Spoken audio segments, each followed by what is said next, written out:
omukulu n'asumulula enkudi omukulu n'asumulula enkudi tomanyi oluyimba lw'enkudi lwanyika vidiyo yammwe lwabika vidiyo yammwe yandipushinze enkudi ye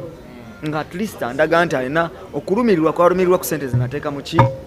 vidiyo eno ukitegeera ate nga yeyabinteeka mu nze nali sinababeera wiringi kola na Lunabe nga ne Paraso ali wali aneetaaga nali siri wiringi kola na Lunabe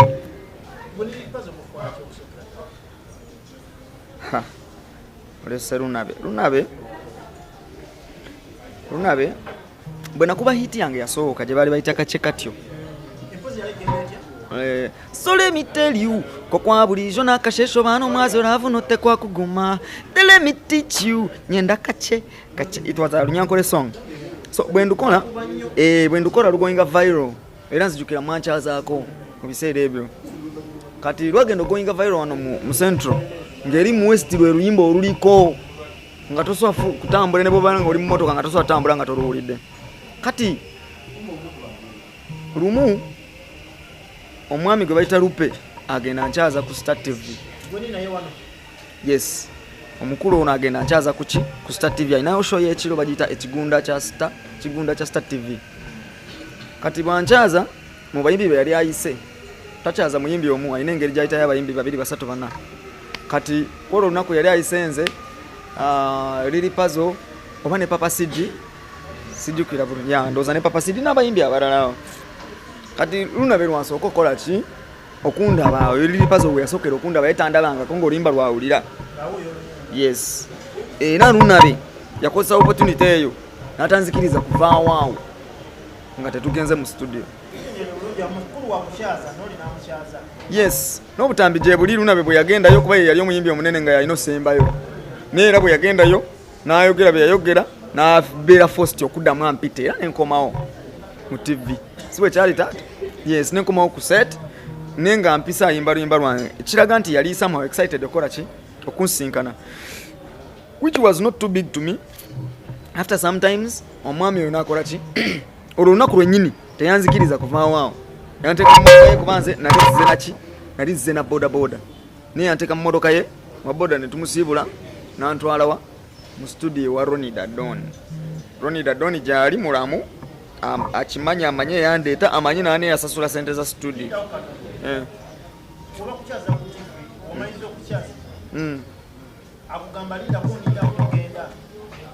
Teyaŋŋamba nakuŋŋamba lindako togenda, yaŋŋamba njagala genda ku seeti kuno naye bwe ntuukayo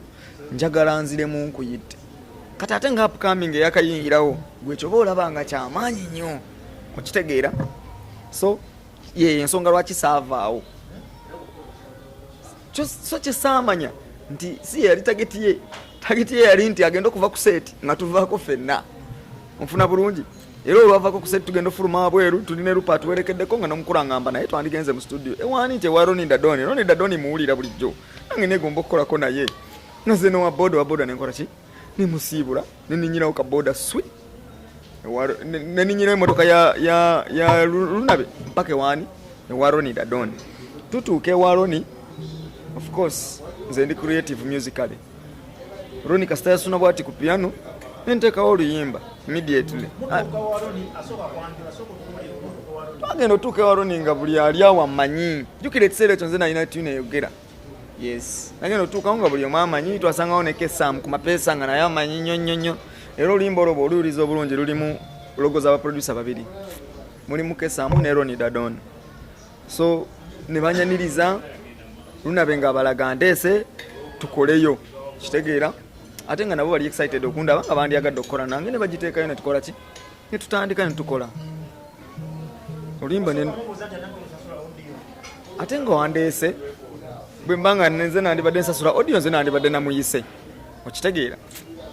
wali nze sina sente ze nasasulawo era bwe twatuukawo ne tukola nga bwomanyi nze ate kasita mbeera kumpi ne microphone mba nina kuyimba buyimbi era nenyimba oluyimba olulungi ennyo luyita amaanyi mangi. Oluyimba olwo ne lukolebwa ne contactinga management yange oluvannyuma lwa Lunabe okundaga budget gye yali alina eya video. Oluvannyuma lw'okukola oluyimba Lunabe yammala nankubira essimu nandaga kasente kaalinako kaasuubira ke tugenda okukozesa video bwali obusente butono nga miliyoni emu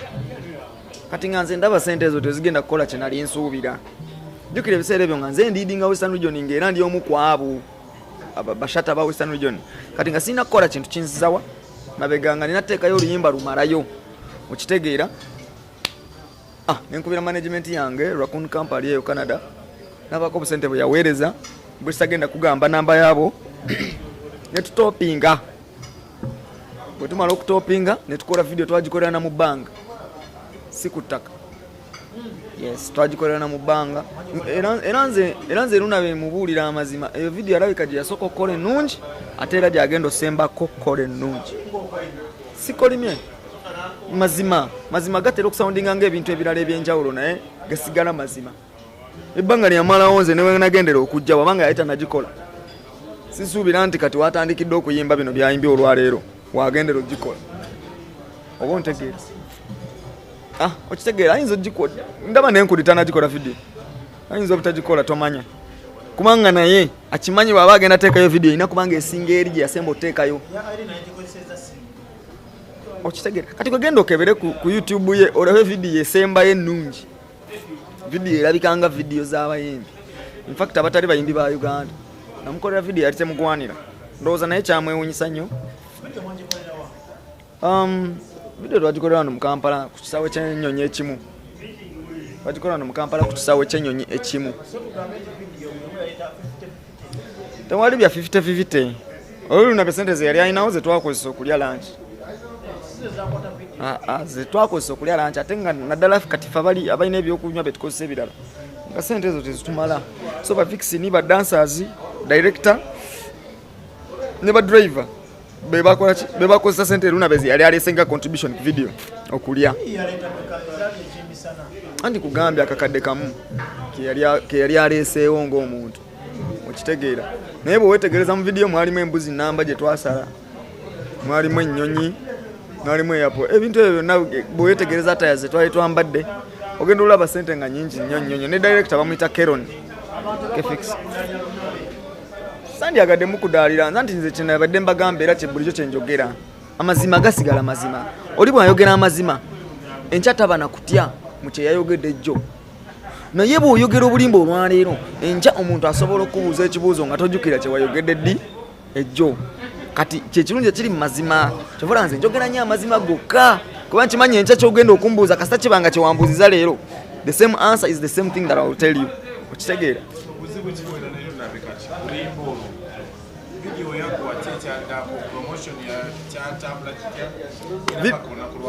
video ewedde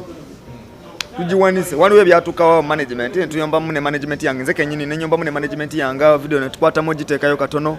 banga lya wiki nga 2 netumanya netwesortinga video netujja uploadinga ku YouTube era yasooka ku YouTube ya Lunabe nfuna bulungi video bwegenda ku YouTube ya Lunabe wayitawo ennaku ngaezo omukulu n'asumulula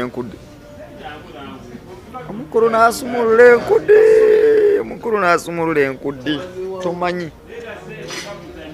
oluyimba lw'enkudi lwanyika video yammwe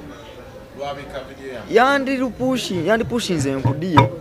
nga at least andaga nti alina okulumirirwa ku sente zinateeka mu video eno ukitegeera ate nga yabinteekamu nze nali sinababeera willing kola na Lunabe nga ne Paraso ali wali aneetaaga nali siri willing kola na Lunabe naye olwokuba yali omuyimbi omunene omuyimbi ali established gwe nasooka okukola naye namumaliramu kye nali ndowooza ng'endowooza y'aba upcoming bwebeera era nze Katonda neebaza nnyo Mukama Katonda okubeera nga step eyo nagivaako naye Lunabe anumiza omutima nze kennyini suubira kuddamu kukola video bwetyo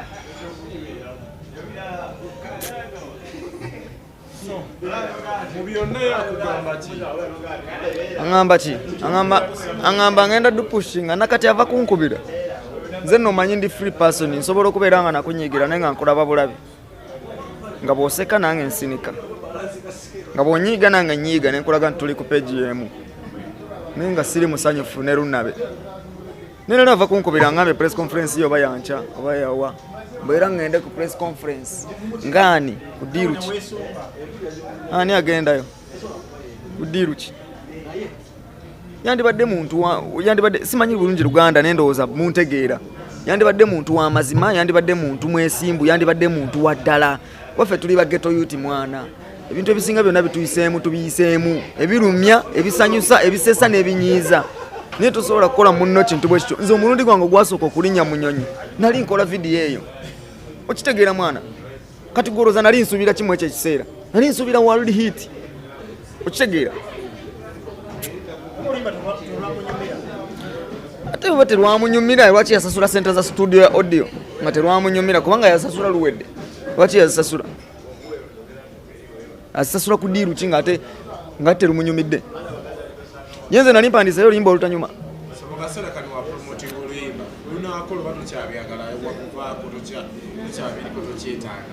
sawa zino era ne bwalupushinga luyambaye kuba kati amasanyazi zengayina kati ne bwalupushinga luyambaye naye ng'omuntu bagamba omuntu asobola okunyiiza n'onyiiga era osobola n'okwefuula mbunno omusonyiye naye tetwerabira bintu ebyo biba bitutuusiddwako just bino nsobola byogerako biyambeko bapcoming artists abalala oleme kwakira nnyo ku muyimbi gwe wasanze olw'okuba wakakubayo akayimba kamu n'olaba ng'oli agenda kuyamba nnyonyonyo oluusi naye abeera anoonya we yeetaasirizza okitegeera akaseera ako nze nalina oluyimba singa yali tatapinga amasannyalaze gange yandese yakisi neva ku studio lupe we yali ankyazizza nankubirako enkya naye we yandabira yafuna n'endowooza nti kasajja bwe nkateera wano nyinza obutaddamu kukalaba okitegeera era nantwaliyewo mu studio kati kino nkyogera nga ngezako tasaba upcoming abalala bw'obanga okoze oluyimba lwo n'olulaba nga luyiseemu kuba oluyimba bwe luyitamu omanya abantu bakugamba kati oluyimba bwe luyiseemu lupe n'akukyaza ku TV kati kino nkitadde ku lupe n'akukyaza ku TV agenda kukyaza n'abayimbi abalala ab'amaanyi tokkiriza kusendasenda sinziiraawo wennyini wooli ago maanyi go Katonda yagakuwadde ensobi yange naye lunabe gwe mmanyi buli lunaku olukya okimanyi ogenda kisasulira sente nateekamu nyingi buladi ze nali sirina tenga naawe okimanyi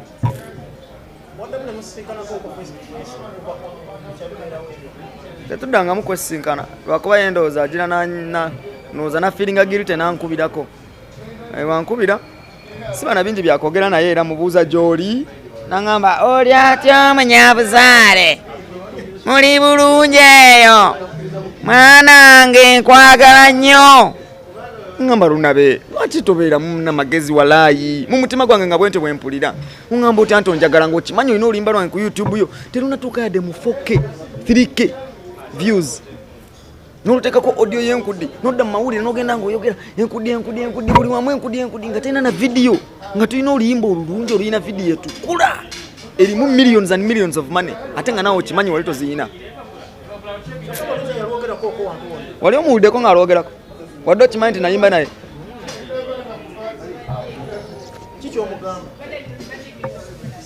sina kyemugamba sina kyesobola kugamba nonabyo abo baakona kati oyo y'omu ku abo abaakona just kino kyembadde ngamba nze nkigamba ba upcoming artists abagenda okuddawo for the new coming generation tokkirizibwa kusendasendebwa omuntu nga lunabe abantu abefaananyizaako nga lunabe bano banze natiitinga obuviiri bano banze natiitinga ebirevu tokkiriza kusendasendebwa tambula n'amaanyi g'oluyimba lwo Katonda yabeera agakuwadde nkukakasa Katonda yabeera akuwadde era abeera amanye ekiddako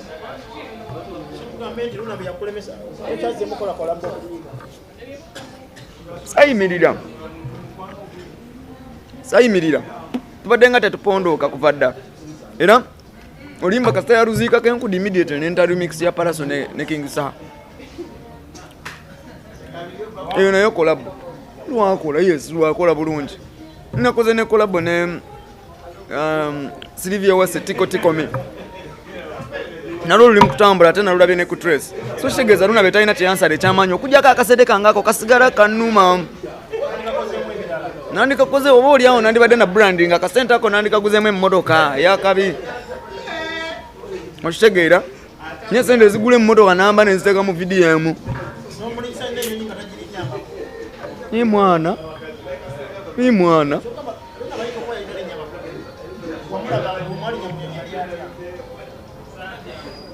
genda onoonye Brian Wako kati kankunyumize kano kasitore Brian Wako yaliwo ku shoot owulira Mwino obuntu bamwe bumukozesa obulinga bu speaker bwe mutu wambaza kuno Brand wako agenda yambaza rona bakantu wana simanyi bwe bakaita ngagamba mwe mutule mu nnyonyi bwebeerawo okumpi bansobola okuwulira ki bye mwogera bwegende wera sijja biwulira ne bwebeera edda ng'eringa ekomawo era nja kukola ki nja biwulira nze wendi wano ku ground olowooza akantu omukulu yakakomyawo ombuziza oba yali excited yali bubi nnyo obuza wako obuzanga wako nze nali manya ali established mbu babeera bakabi nnyo nnyo nnyo mbu teyagiza omukulu naye twamala ne tugifuna ng'eri mu nnyonyi eyo wansi wansi wa kapeti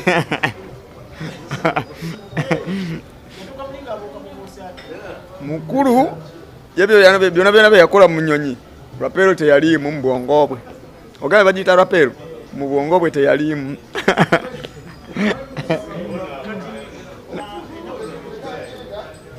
enaku zino nina akayimba akapya bakayita maamu of course sina bintu birala byenkola ng'ogyeko music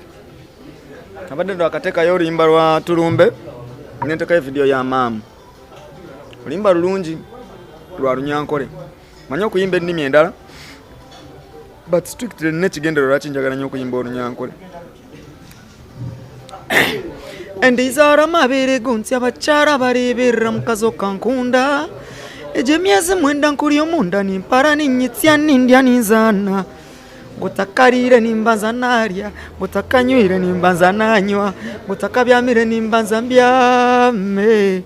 yes hello mother bajenzi nkwina mtima my African mother nkeisho kye nkwina hamtwe n'obunkuze nga Africa to Europe I will ever be your child Jupiter to Mars era ever be my mom sometimes I wonder mother so mu bintu byetutambuza oba ebintu ebirabirawo tubadde mu Kampala wano Abanyankole oba abantu okuva mu Western music ayongedde okusensera obukatikati ayitamu Omega n'ayitamu Rage n'aba n'akayima ne kayitamu abantu abo ne bategeka ebivulu Omega yategeka mu Western eyo tetwakulabayo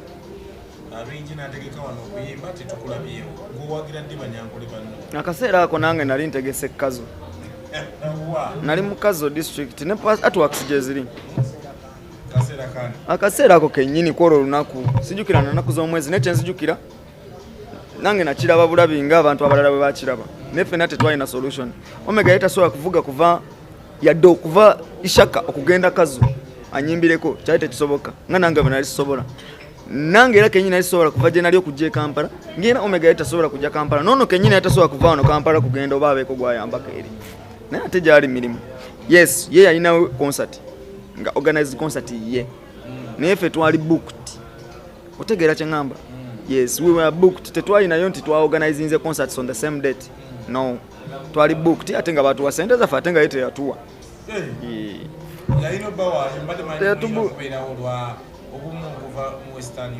andi kati obumu tebabutandikira ku gwe kyoba oyagala obumu babutandikira mabega bwe mbanze nafiirwa taata wange ye n'atajja kuziika for example gonsuubira otya okuleka akalimu akagenda okulabirira ate omwana wange ngende muyimbire sisuubira nti biba bikwatagana okitegeera mu mbalala eyo ebiseera ebyo show yaliwo abantu bonna tebaali bonna olaba Kyalenga yajjula e Kampala nesigala nga naye inajjamu wama Kyalenga bwe yajjula Kampala temwali jamu mwalimu jamu sina buzibu naye just nze kyenabagamba era mbadde nga nkyogera sina buzibu na muntu yenna mu nsi eno naye bw'osanga ng'omwana nga ayomba ne kitaawe tonga tonaba kunenya mwana munnange sooka onenya amuyigiriza ki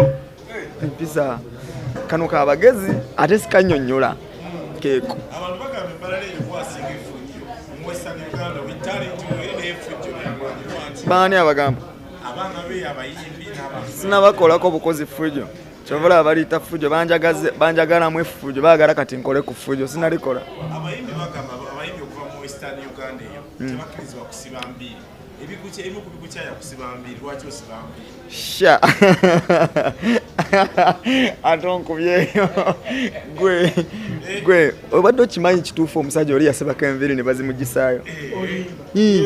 Kituufu alina olimba baluyita tayari kwe luli ku YouTube alina dread empanvu ne kasita yalutekayo bw'ati aye comments zonna zaali zimuvuma amaviiri. Abanyankole osadde mukirizibwa kusiba mbiri gwekyo lwaki osiba mbiri? Nedda just ekyenjawulo ekiriwo ensi bw'ebeera egenda ekula ebintu bigenda bikyuka naye tebikyusibwa bantu baliwo bikyuka na generations. Nfuna bulungi waliwo ebiseera nga wano e Kampala buli owakabi akuba bell bottom okitegeera n'ebiseera ebyo byavaawo ate baamala bakuba miggo naye nzijukira ebiseera nga ate bwe twayambalanga zino engoye zetwambala olwaleero ng'omukadde akusanga nagakuyambadde biki ebyo balansi biki naye bituuka n'ebyekyusa byokka mu generations eziba zikyuka. Kati generation ye eyinza okuba nga egenda eggwako ey'abantu obutaba na dreads oba kati ate wenjogerera olwaleero yinza okuba nga sinzizika alina dreads mu western region yonna. Mwebali abaniga balina zi dreads mwebali abantu mujja bamanya bayimbi balungi naye n'ekirala munnange enviiri zino bwe tudda ku nature zino enviiri muddo gwa Katonda yakola ki yagulima muddo gwa Katonda ogutalina na mirandira. Funa bulungi kati gwe kiri gy'oli okujjako ezizo kasita ezaamu nno zibanga tezikola ki tezikuluma nga tozijaali. Funa bulungi buli alina enviiri ze zize as long as you are clean, you are fitting in the society, that is it and that is all. Kale ankolo